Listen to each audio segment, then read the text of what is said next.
Yo, what's good, guys? I'm about to make this video real quick to show you guys Zom. I think this is one of my favorite plays right now. I think this chart looks pretty damn good.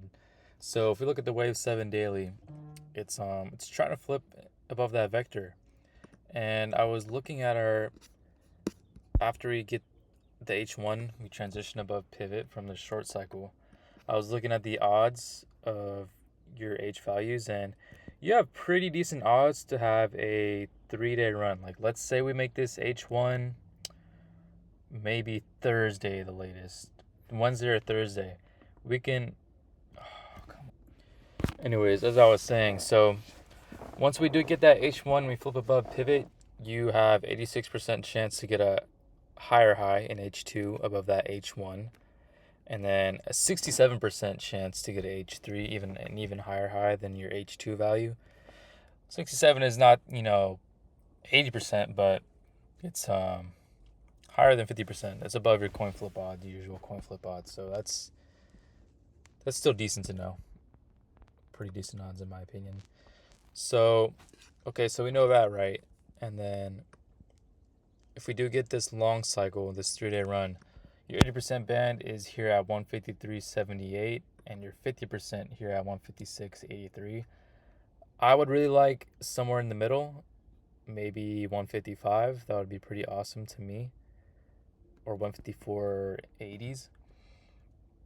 I'm thinking the 152.5 C because we have the 80% chance to hit the 153.78. So as long as we hit that, those calls will be very much likely in profit. So that's the Wave 7 daily. If I go to the Thursday splice, this is what's also really making me like Zom. If I load 1,000 days on this, so currently we're at L3, vector being at 151.98. So if we get this H1 by Thursday,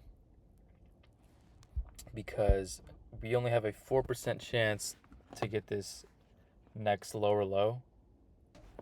So going into this Thursday for this week, we only have a 4% chance to get a lower low. So very much will likely be above 149.35.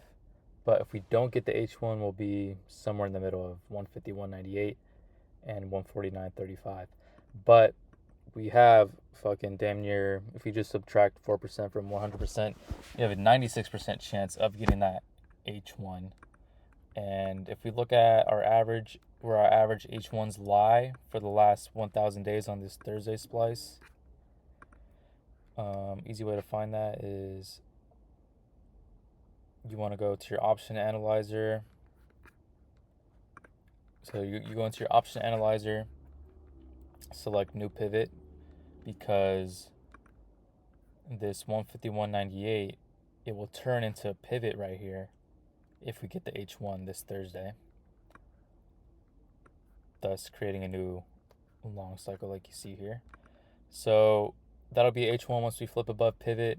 So you select that, so it'll pretty much grab that vector value, and then it makes it the pivot, since if we get the H1 it will be pivot. Then what you can do is you go into your histogram right here of your H's and L1s, or H's and L's, and then you can unlock mouse tracking, go right here. So note you have 30 occurrences of H1 over the last 1,000 days.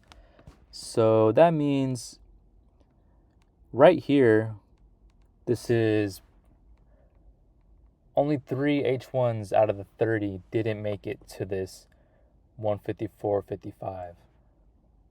When I go back there, just note right here, look, pay attention to these values right here. As you move this line, it just calculates the target price and your required move from the new pivot.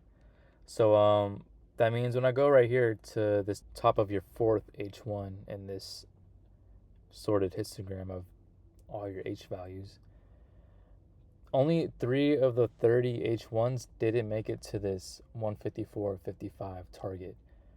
So if we grab the odds for that, it's going to be a very high percentage that you'll achieve 154.55.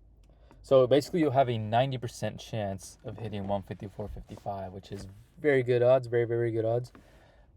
If I had those odds, I would take this risk every time. Okay, cool. So that's the Thursday splice incorporated into the setup. And that's kind of really all I'm looking at. Like, just this for me is solid. But if this doesn't happen by this week, we can just watch for it into next week and reassess the trade.